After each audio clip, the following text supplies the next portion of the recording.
பார்சனி, எனக்கு பதில் கூறு.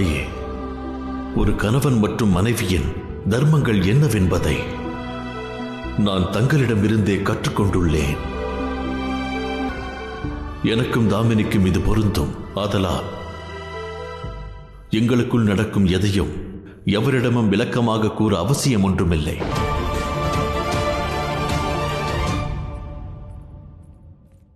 என்னவாயிற்று தாமினி? தாங்கள் வீணாக கவலை கொள்கிறார். தாமினி, நீ மற்றவர்களுக்காக ஏதோ ஒன்று நிச்சயமாக உன்னை வாட்டுகிறது. ஆனால் அது என்ன?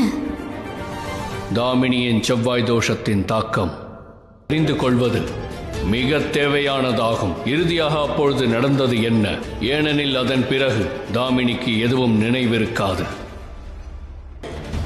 தனக்கு துன்பம் நேரும் என்று உணர்ந்து விட்டான். அனைவரிடமும் அவன் பற்றற்று விடுவான். தாமினியை கூட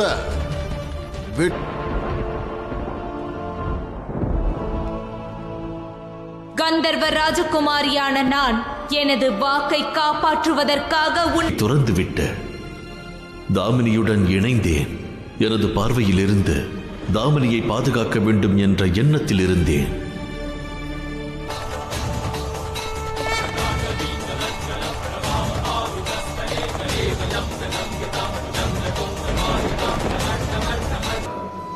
அனைத்து பெற்றோர்களும்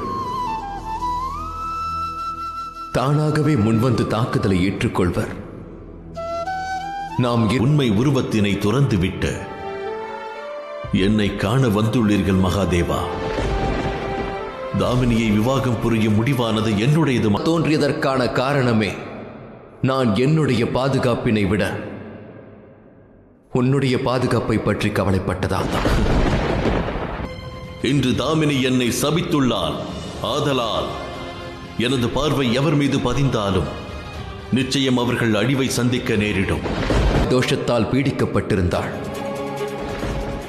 அதனால் தாமினியை அந்த குற்றத்திற்காக குறை கூறுவது சரியல்ல. அதிலும்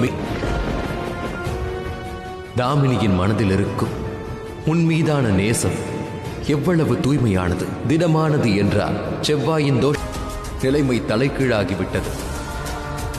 இனி உன் பார்வையின் பலனானது அழிவை மட்டுமே அளிக்கும்.